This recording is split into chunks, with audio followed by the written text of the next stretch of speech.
రైతు రుణమాఫీపై 4-5 నెలలుగా సవాళ్లు ప్రతి సవాళ్లు కొనసాగుతున్నాయి. మాటలతో మొదలైన సవాళ్ల పర్వం ప్రమాణాలు ఒట్ల వరకు వెళ్లింది.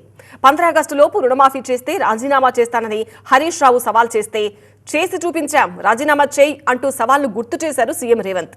ఏప్రిల్లో మొదలైన ఈ సవాళ్లు ప్రతి సవాళ్లు ఇప్పుడు పీక్ స్టేజ్ కు చేరాయి. హరీష్ రేవంత్ మధ్య సాగిన సవాళ్ల యుద్ధాన్ని ఒకసారి చూద్దాం. ఏకకాలములో ఆగస్టు 15వ తేదీ నాడు ఈ 39,000 కోట్ల రుణమాఫీ నువ్వు చేయకపోతే నీ పదవికి రాజీనామా చేయడానికి నువ్వు సిద్ధంగా ఉన్నావా అని నేను అడుగుతా ఉన్నా. హరీష్ రావు అంటున్నాడు నిన్న చేయకపోతే రాజీనామా చేస్తావా అని. నేను హరీష్ రావుకు సూటిగా కేసీఆర్ సవాలు విసురుతున్నా. 15 ఆగస్టు లోపల రుణమాఫీ నేను చేస్తా, నేను రుణమాఫీ చేస్తే నీ పార్టీ నువ్వు రద్దు చేసుకుంటావా? సవాళ్ళు స్వీకరించు. నువ్వు సవాల్ వేసినావు కదా, ఎస్ పోదాంపా గన్ పార్క్ దగ్గరికి, అమరవీరుల స్తూపం ముందు ఏ అమరులైతే తెలంగాణ ప్రజల కోసం త్యాగాలు చేసిండ్రో ఆ అమరుల సాక్షిగా ప్రమాణం చేద్దాం.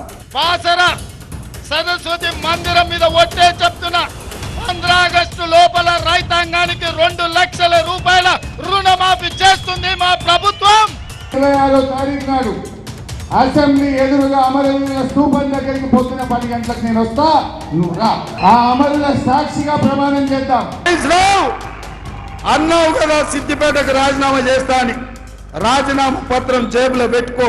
15 ఆగస్టు నాడు నీతో మాట్లాడతా బిడ్డ, మాట మీద ఉండాలి.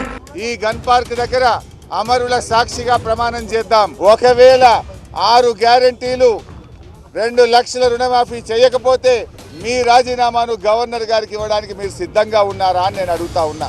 ఆనాడు హరీష్ రావు సవాలు విసిరిండు, మీరు రైతు రుణమాఫీ చెయ్యండి, నేను సిద్దిపేట ఎమ్మెల్యేకు రాజీనామా చేస్తా, మళ్ళా ఎన్నికల్లో పోటీ చెయ్యనని.